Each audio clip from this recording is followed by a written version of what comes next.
Hey everybody, John here, obviously. And I've just read an article in the New York Post, which probably you've seen, but in case you haven't, I'll put a link to it in the low bar.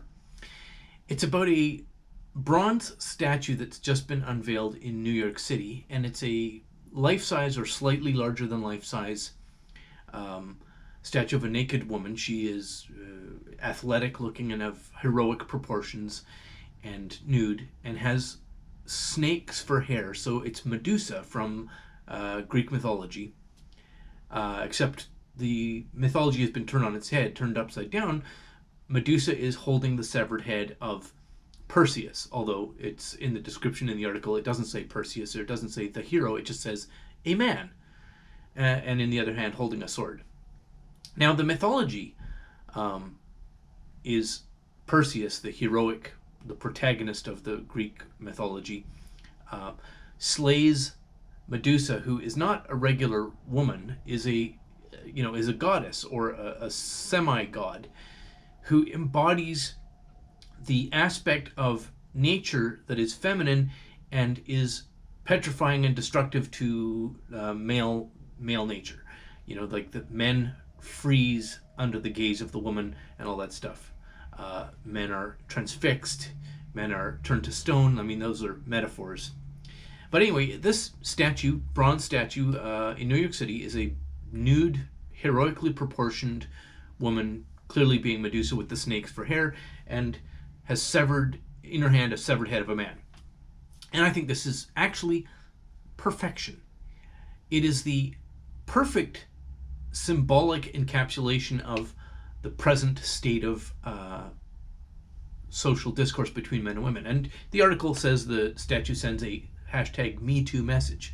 Well, it does. What is Me Too? It's characterized mostly by its proponents as justice and all that kind of stuff, except that Me Too is a movement that bypasses justice, bypasses facts and courts and inquiry into evidence, and decides that a woman says something, therefore somebody shall be destroyed. It is women's fiat control of the destruction or the dispossession of a person that they accuse. Now, the public discourse around this says we're just about protecting people from abuse or from sexual assault or from sexual aggravation or harassment and so on. But if that was the case, then there'd be an inquiry into the facts, and then you'd be able to separate a true accusation from a false one. That's not what it's about at all. It's about being able to point your finger and destroy somebody regardless of what evidence does or does not exist. And I think this statue is actually perfect because it sends a message. It sends a message much deeper, more forcefully, and more clearly than any words could ever do, than any description could do. The head in the hand of the heroic woman, that's not Perseus, and it's not a god representing some dark aspect of humanity. That's just a man. And if you're a man, that's you.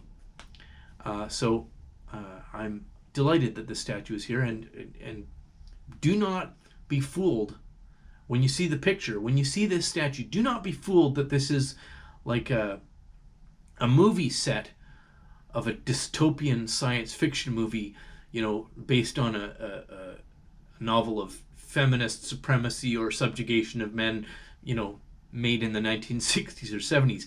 This is the present we're living in now, not a dystopian sci-fi movie. This is actual reality, and the statue is perfect. Gentlemen, pay attention. Can you get the message yet, or is it still too subtle? Oh, and I'd just like to remind you all that what we live in is a patriarchy. That is a world organized to advantage men and to suppress women. Yeah, that's what it is. Thanks for watching. Thanks for helping support my channel through Patreon and Subscribestar down below. And as always, have a lovely, lovely day.